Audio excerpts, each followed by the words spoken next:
Welcome to the Ricky Matthews Show, the show that every single day, and especially on Thursdays where we have an expanded audience into the Jackson and the Mississippi Delta, we celebrate the people who are working so hard in the trenches to make Mississippi such a great place to live, work, and play. And from the Citizens Bank studio, so thrilled to have them as a major sponsor. Citizens Bank is doing some great work across the state and certainly down in coastal Mississippi where I live. The Citizens Bank studio, thrilled to have them. Got a couple of quotes to share today, and then we have a very special guest that I look forward to having a conversation with. First one is actually posted by my friend Donna Cantrell. She works for Delta Airlines, and she posted this: "Forget yesterday, it has already forgotten you. Don't worry about tomorrow, it hasn't even come. Take care of the present. Make the most of today before it becomes tomorrow." Once again, this theme on my show, to live in the moment, we should do that more often. People worry too much about what happened yesterday and what's going to happen tomorrow, and they don't, as a result of that, spend enough time kind of enjoying the moment. And, that's a constant theme on this show. Here's one I wanted to read again. I actually shared this on SuperTalk Outdoors on Monday, but it applies well to my next guest. It applies well to many of the mayors that are working across this great state. But here it is. It's from Muhammad Ali, and he said this: "Service to others is the rent you pay for your room here on earth." Let me say it again. Service to others, the rent you pay for your room here on earth. I totally agree with that one. That's for sure. And I can tell you, somebody who lives in the moment, he thinks about tomorrow, and he should think about tomorrow. And he certainly believes that service to others is the reason he's on earth. And that is my friend, Fofo Gilich, the mayor of the city of Biloxi. How you doing, Fofo? Welcome back to my show. Thank you. Those are very, very strong statements. And I know Donna very well. And I had the opportunity to meet Muhammad a couple of times. You're right. You got to go forward. You remember the past and respect with things, but you got to go forward and it's here every moment. It's got 24 hours, in a day, and it's going to go. As fast as Donna's a terrific person. Of course, we know her son Creed Cantrell really well. He's been on the show before to talk about his entrepreneurial efforts. Donna, I remember well. Once Ann and I were headed to Croatia, for a matter of fact. Mm-hmm. We got to the airport. The flight was delayed, and she rerouted us. I don't know how she did it, but we ended up in Amsterdam about the time we needed to get there in order to make our connection to Split. But it was a long travel as a result, but she made it work for us. But she worked some magic for us. She sure does. She's a great person, you agree, and like I said, just great family and great, Biloxi and kind of tradition. We just get it done. So I'm excited to have you on this particular show today, in that it's expanded out into the Delta market, into the Jackson market. We're going to get an update about what's going on in your world for sure. But I thought it really a good place to start is, we can talk about the rich history and the culture and the tourism and the economic opportunities that exist, the military presence, the natural beauty and outdoor recreation. All those things apply. As we think about Biloxi, it's important to the region, coastal Mississippi region of Mississippi, but really it's important to the state of Mississippi. Biloxi has a very, very important role, not just from a tourism point of view. So when you think about Biloxi in terms of its importance to the state of Mississippi, how do you talk about it, Fofo? Well, over the years, the role it has played, and I'm going to go down a rabbit hole just a little bit, but when you mentioned the military, and Keesler was there for the state of Keesler, sort of like the state of the city. But my good friends, Billy Pope, the 81st Wing Commander, but also my tremendous person who is in charge of the 2nd Air Force, talked about the role that Keesler will play for the country. And recruitment and the cyber initiatives that are happening, and that's crucial to the world. Major General Michelle Edmondson is Second Air Force Command. There's about 8 commands, but trains, her role specifically, her command is 93% of the training of this Air Force.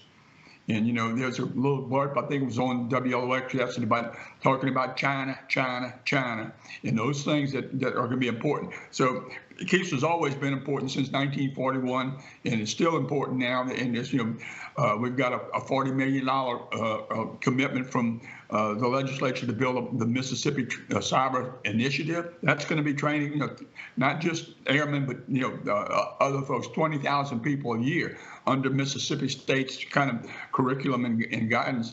That's important. That's never really even talked about. But today, what's happening in the world today, and you look at some of the business impact that's just recently here in some of our hospital systems, some of our gaming systems. I mean, the action is here, and we've got to take an aggressive role in keeping these things under control. In Biloxi, Keesler, this whole environment is critical to the state and to the country too. So it's exciting every day to understand some of the initiatives that are happening and be part of some of the future making, if that makes sense, because we're the result of generations of those kinds of decision making, and so that's what we're hopeful to do. The service for our next generations is what I'm here doing this and doing it as fast and as much as I can. So, but it's always great to be here with you, and I'm appreciative of kind of letting us talk a little bit about some of the things that are happening, really good things that are happening, and we try to handle handle some of the situations that you might not have anything to no control, but you got to handle it. If you don't handle a problem, the problem's going to handle you. And that's a true statement. Hey, well, actually, we'll come back in just a second and talk a little bit more about Keesler and really the military in general, and the important role it plays really across the state of Mississippi. And that's going to take us into some important points to make about, particularly as it relates to Keesler. And we'll come back to that in a second. For people who are not really focused enough on Biloxi, they understand Beau Rivage is there and Hard Rock is there and other casinos are there, but they may not fully appreciate how significant the gaming economy is in Biloxi and how it contributes to the state. Put it in perspective for people. Well, it's very easy to put it in perspective. This is the third, and I hope everybody's listening, because this is a tremendous component of this whole industry. Well, we've got 19,000 jobs here, in our 8 casinos, and that's a pretty good deal. The revenue and some of the derivatives that happened, really enabled the city of Biloxi for 27 years not increase taxes at all, and matter of fact, reduce the load. But in the worst of times, 21, 22, 23, we've been record gaming years, to say it pretty easily. Gross gaming revenue is what they're taxed on every month. Whatever that residual, whatever was left in casinos, there's a 12% tax. Now, you look at result over the year, and this is just specifically gaming, not other things that are related to, but to put it in perspective, 3 years in a row, over $1 billion, record years, year after year after year. 12% of $1 billion is $120 million. 80 million of that 120 million goes directly to the state of Mississippi, like that. Now, now I'm not complaining, but I want to put it in perspective. That's a fact. I've got stats on my desk right there because I'm ready to have these conversations. We want to increase that. We could be a $1.5 billion market if and that's our goal. And then that means 150 million a year. And that goes 80% of that goes, or 2/3 of that goes to the state of Mississippi. So that's an industry. You tell me a couple of these are just we're a town of 49,872 people, but we support 7,000 hotel rooms that fills 4.7 million, 4.3 million visitors a year. The numbers are there. So if numbers are important to you, I can talk numbers to you. But the beauty, the feeling, safe, friendly, and beautiful. That's why we're successful, and that's why we've been successful over the years. Is that come on down, you can have a good time, kick back. We don't have to pretend to do anything or be anything. Just come out and have a good time. For our listeners in the upper parts of Mississippi, I should point out when we talk about numbers and Fofo Gillich, they sort of go hand in glove. Fofo has a degree in mathematics, and he made his living writing computer software. And even today, if he has a solution, if he's looking for a solution for a problem in the city of Biloxi, he'll often think of solving that problem by writing code. That's the way he thinks. So don't let his fast speech patterns knock you off center. He's a smart visionary who doesn't have to be mayor of Biloxi. He decided that he's going to give back because he loves this place. He loves the diversity of this place. He loves the cultural history of this place, and he loves having a role in helping Biloxi realize its potential, which is obviously helping the entire state of Mississippi. When we come back on the other side, we'll continue our conversation with the mayor of the city of Biloxi, Fofo Gillich. We'll see you after this. Welcome back to the Ricky Matthews Show, and we're coming to you from the Citizens Bank studio, and we're thrilled to be here. I have my friend, the mayor of the city of Biloxi, Fofo Gillich, and Fofo, we talked about military, which we'll circle back on and talk a little bit more about. We talked about gaming. One of the things that I think people should really get their head around is that if you think about downtown Biloxi right now, the amount of economic activity that's happening there, we're beginning to shift more toward mixed use. We see restaurants opening. We see more hotels opening. It's exciting to see the city really taking off. I mean, you think about the number of visitors. You just said it, millions of people a year. It literally becomes sort of a feeding mechanism to bring people into downtown. And with the first sort of outgrowth of the Ground Zero Blues Club from Clarksdale now opening in Biloxi, and all that's happening there in the Vieux Marché, it's exciting to see that. And it's really sort of completing Biloxi in terms of reaching its potential, isn't it?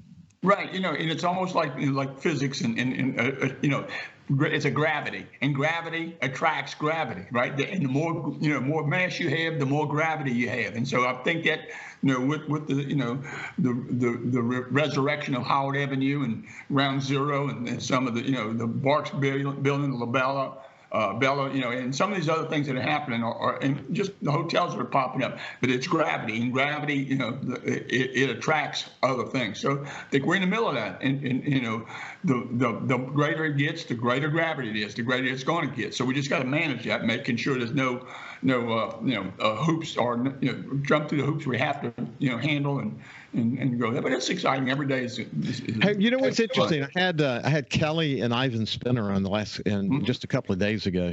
Right. They're the ones you mentioned, the Bella. They're the ones who developed the Bella.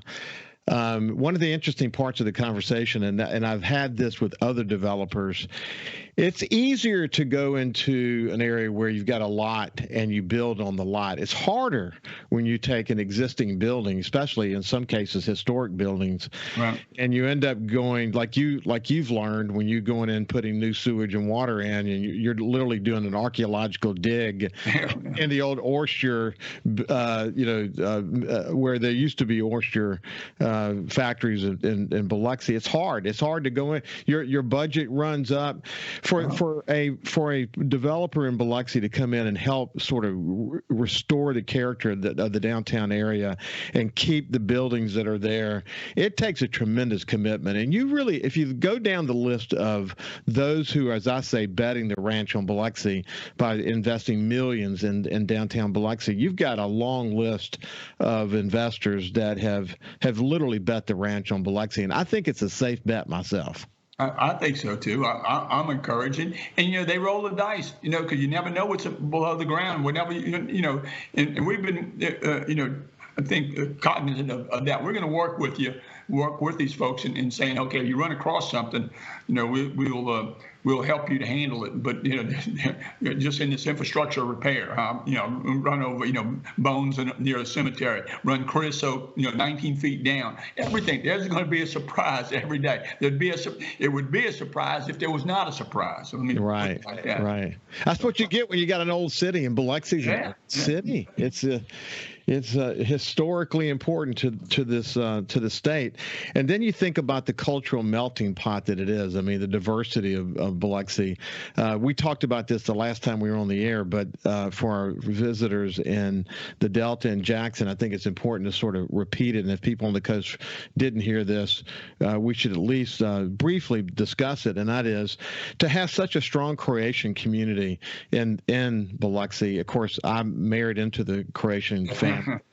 And was very proud to have done that. Now my kids are Croatian descent, and to have the Croatian president, literally the president of Croatia, come to Biloxi, and to sort of take it all in during the golf tournament, which is one of the largest golf tournaments of its kind in the United States. That was a proud moment for you, wasn't it? Oh, it was, and I think they had, especially his wife. His wife is a professor of epidemiology, but they really got into what's going on today. And this is, the fundraising. This is our 47th year.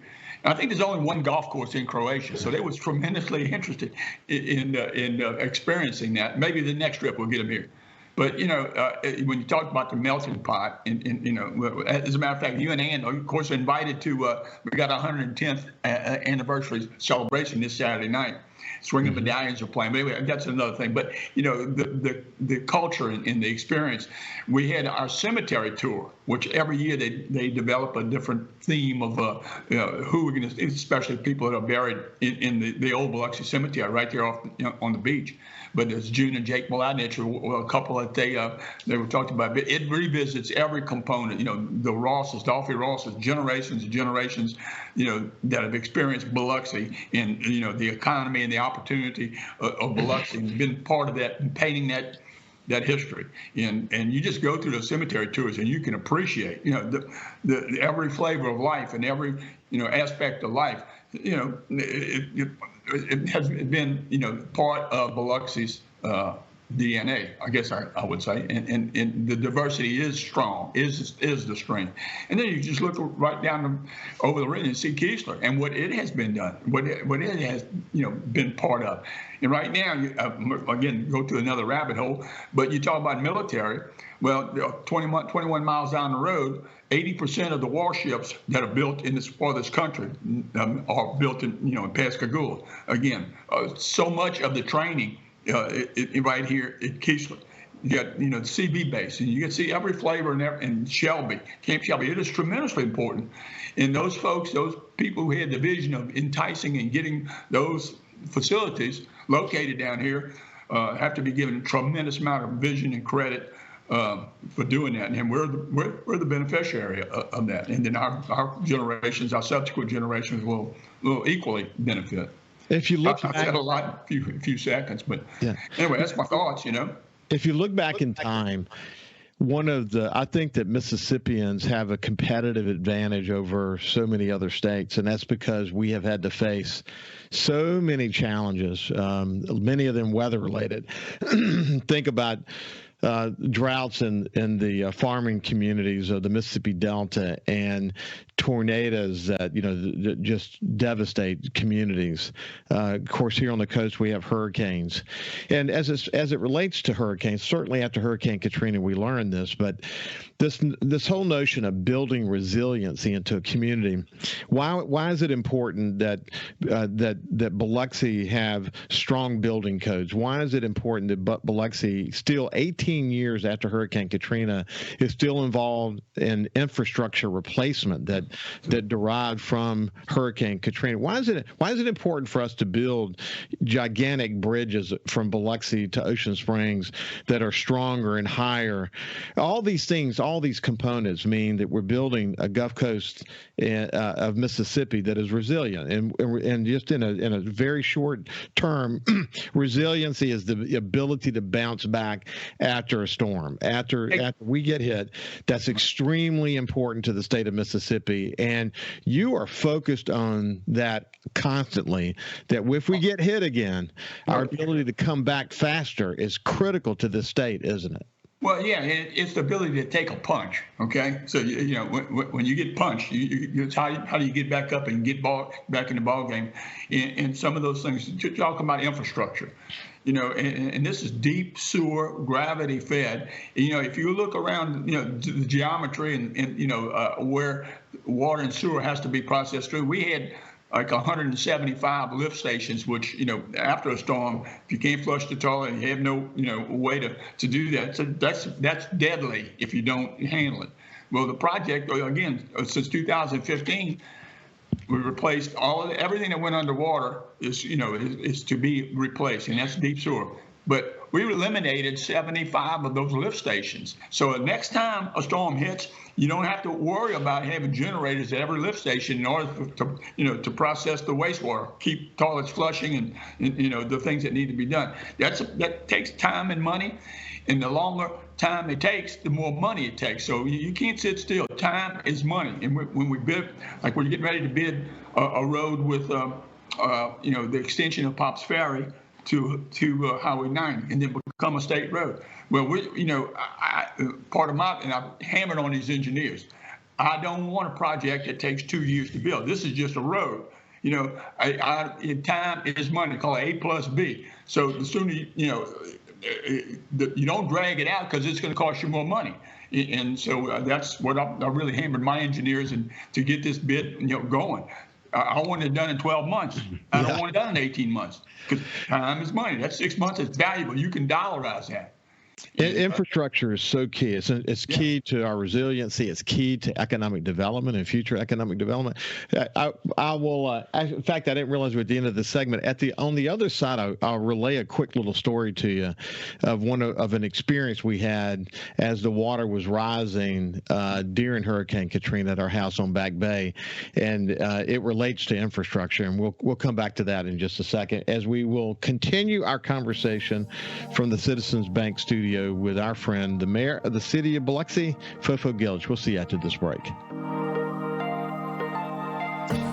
Welcome back to the Ricky Matthews Show. I have my friend, the mayor of the city of Biloxi, Fofo Gillich. When we went to break, we were talking about Biloxi and why it's important to the entire state of Mississippi. We have gaming and military, and the list goes on and on. Here we are 18 years after Hurricane Katrina, and we're still rebuilding infrastructure that was damaged by Hurricane Katrina. And the way that we're rebuilding it, hopefully, will make us much more resilient as we go forward. But so that people can really understand this, Fofo, as the water was rising, of course, we stayed at our house on Back Bay.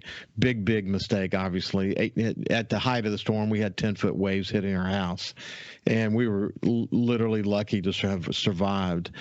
But when the water first started to come into our house, where it came from was through all of the sewage outlets. So what had happened is the storm water had gotten into the sewage system, and that began to kind of back up into the house. And so the very first thing that came into our house was raw sewage, and then behind it was the salt water from the storm. But all these things are related, aren't they? And so as you're rebuilding these things, I mean, when you got done, so you had storm water runoff pipes that were completely inundated with all kinds of riffraff. You had the same thing holds true for sewage lines. I mean, the whole system was completely clogged up, wasn't it? Right. I mean, water seeks its level, and where the level is, that might be in your house when the level is high enough, like 20 feet of water. Excuse me. There, you don't get around that, and you've got to plan for it as best you can, within time and money. But no, it's a big deal, some of the challenges, with the utility authority and just making sure the things can flow where they need to flow and process, in the amounts and in the time. That's a big part of life, and being able to worry or not worry about, things overflowing and things breaking down because of what you have to pump or connect with. Well, we said that Biloxi's an old city, and certainly there's a lot of rich history. The cultural history is terrific. Whether we're talking about the Native American history, the French or the Spanish, we talked about the Croatian community, of course the African American community, the Vietnamese community, historic sites and museums and festivals and all these things that come together to create this vibrant and diverse community we call Biloxi. But man, it is a virtual melting pot, isn't it? It is a gumbo. Gumbo is the best when you have the ingredients, and we got the ingredients, and so it's very cool too. So it's great to see generations and generations kind of say, oh yeah, I remember, I experienced that, and it's just a privilege to be part of the day-to-day operations and crafting the future of Biloxi. So that's what gets me up in the morning and ready to rock and roll. I said we were going to come back to this because I wanted to make sure we don't lose it. The notion about Keesler Air Force Base, and the same concept that I'm about to mention would apply as well to Stennis Space Center. It would apply to, if you think about the Naval Construction Battalion Center, the CB Base in Gulfport, and so on. But it's the whole notion of the relationship the base has with the city, specifically in this case Keesler, the relationship that Keesler has with the city of Biloxi. And if you go back and look at the history, there have been many opportunities along the way to potentially lose Keesler. And because the city has always been focused during base realignment and closure committee work, the city's always been really focused on this notion of encroachment and how the city can protect the base. If you go back in our history, the city has really done a good job. If you think about it, this is a base on a peninsula, which actually serves the hurricane hunters and others extremely well. But we have been very conscious of making sure that there's this beautiful relationship between the base and the city that is so good that the city recognizes where the threats to the base could be as we go forward. One for example, was the recent opening of a new gate and why that was important to the base. But talk a little bit about that. Well, it is, the BRAC is what it's called, and you can't really talk about sort of a secret situation, and you won't get a lot of press about it, but it's always on our mind. Every role, every mission that Keesler has, you got to protect, and we've done that, and the awards we've won within the Air Force, the Altus Trophy, I explained this to a 3-star general. I said, well, how do you explain this? I said, well, Keesler and our grandparents' generation got Keesler here in 1941 through, and literally that was outside the city limits, because Porter Avenue was at one point in time, 1940s. Anyway, it's like adopting a child. When you adopt a child, you love it. You do everything you can, and we've done everything you can and we can to protect that. And that new main gate, because of the post 9/11 security, the existing White Avenue main gate was, you could not defend that. General Clark Griffith, who was a former councilman, but just a tremendous, asset to me and helping us on how we look and how Washington and how the Defense Department is going to look at the role of Keesler.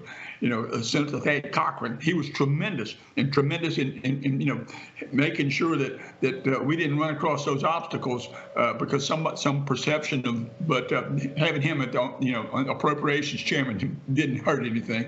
And but when those challenges came up, we knew about it. And we had a strategy. They talked about the medical center, second biggest hospital system in the Air Force, was subject to be moved to because of this medical billets reduction. One of the 15,000 medical billets across the Air Force. We fought that battle. We won. We couldn't even talk about that, but it is tremendously important. 40 different medical specialties would go away. Now we got about 50,000 people that not in Biloxi, but in the Gulf Coast area, depend on that medical service, after retirement, there. So it was tremendously important. And every day is, you got to be aware this might come up. But that main gate, as the second Air Force commander, she was 81st Wing commander, which is sort of the caretaker of Keesler itself. we came up with the money to. And of course, our governor too, Tate Reeves, was right there to make sure we had that, 35 million, 17 from the military, 17 from the outside to open that new main gate. Now it's a show place, and we're protected. It is. You got big trucks go through the X-ray and those kinds of things that you didn't have that opportunity before. So we've got a new main gate. We're working on some other things, a new air traffic control tower. But it all goes back to when you're talking about the protection. We had a joint land use study, and we kind of developed a master plan on, things to be taken care of, and some things that need to go away. You don't want to build, over a flight path with buildings, and so we paid attention to that over the last 30 or 40 years, and it's just standard operating procedure. That's the first move. You say, will this impact the flying role? Because you got to have a base, and you got to have airplanes flying in and out of it. Otherwise, you're subject to this realignment, base realignment. But it's part of the game, and so just another aspect of life here in Biloxi. I love the way you said that, though. In 1941. Biloxi birthed a baby, and it was Keesler Air Force Base. And just like you would take care of a baby, you're going to take care of Keesler. And again, go back in history, and that's exactly what has happened. And as a result of that, it's become one of the most important training facilities in the entire Air Force, hasn't it? Yeah, no question about it. And now, Michelle Edmondson left in 2018. Deb Lovett, who became 81st Commander, she made a general. Now the guy who's in charge of the Joint Chiefs of Staff, who was Secretary of the Air Force, or the general, he unsolicited. I went up to Washington for her to get her. Deb Lovett received a brigadier general, got a star. He came up to me unsolicited and said, "Hey man, I want to thank you for what you do, for our Air Force." And that was, so it's well known. It's its own economy. People who come through the Air Force, our station, at first words out of their mouth. When you think of Keesler and Biloxi and Keesler, it's the same thing. And that's through the, I guess the relationship we've had since 1941.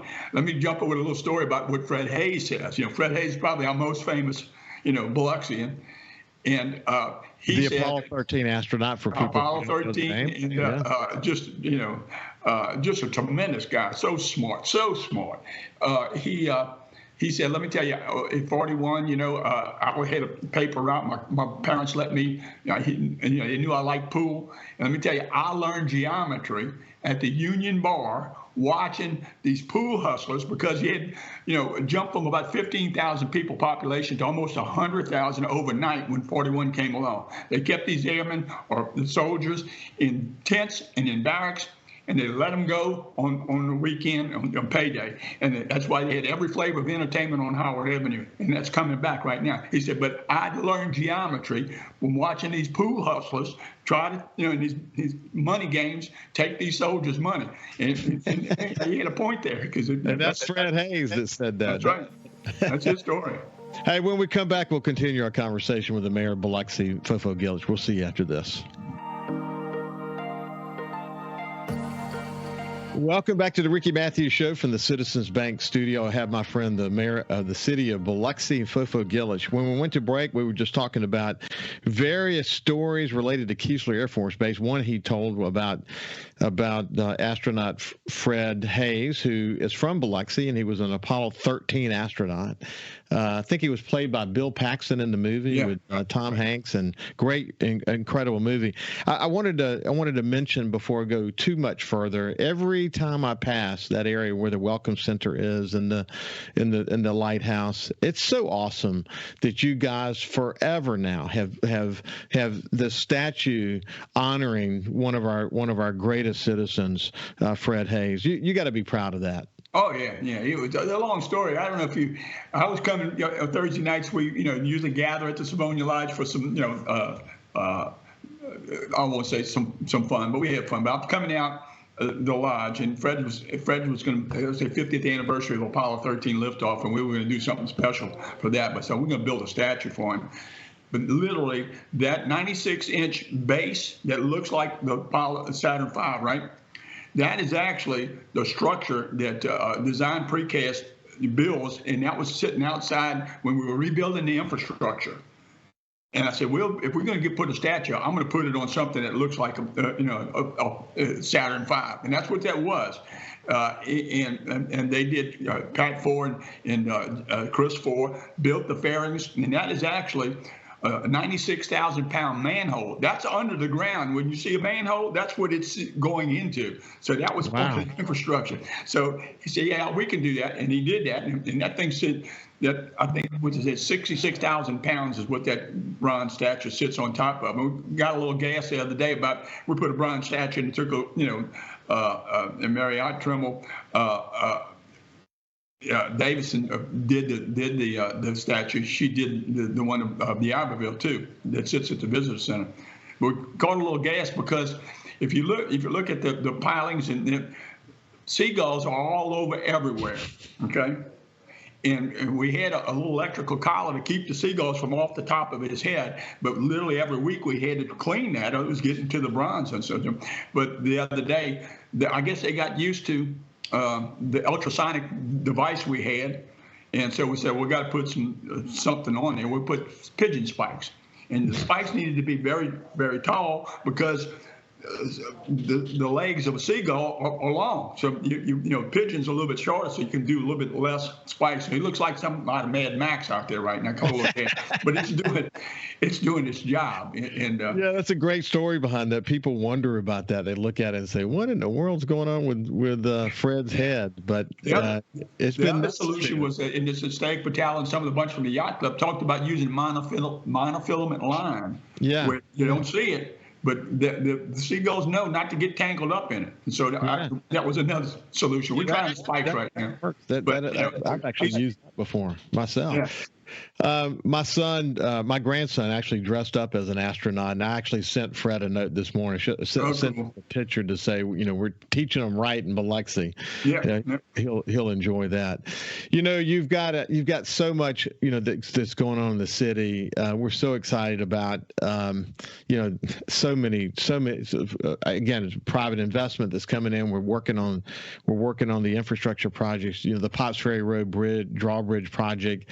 I noticed there were a ton of engineers out here last week doing some kind of surveying or whatever. But I think, that project, you decided to get on moving with that one, didn't you? Right. Yeah. No, we're going to be bidding this, in this month, November. I told, I read the Riot Act to my place. We're going to get this done. MDOT, CSX, Corps of Engineers all need, permits and approvals. And I have no margin. I mean, I'm serious as a heart attack. We're going to bid this thing, and we're going to do it in 12 months. And so whenever it takes, 30 days to send it out, another 60 days to evaluate it, and then you go into some contract negotiation.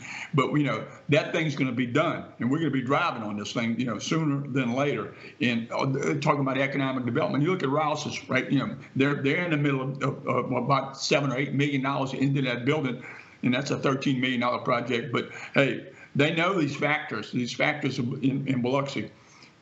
So, it's all critical. And I think right down the road, there's about the Keystone Federal Credit Union that exists now. Well, they're moving their entire international headquarters right there. And I think it's all a result of that infrastructure, ability to kind of tie, even though we got, work on a 2-lane bridge, drive over a 2-lane bridge with the draw, we did get a $15 million to make sure that the mechanism, we replaced the road deck and all the, the mechanical part of that thing. So we're going to do what we can do as fast as we could do it, and that's what I'm committed to. So you'll see some down the street from you.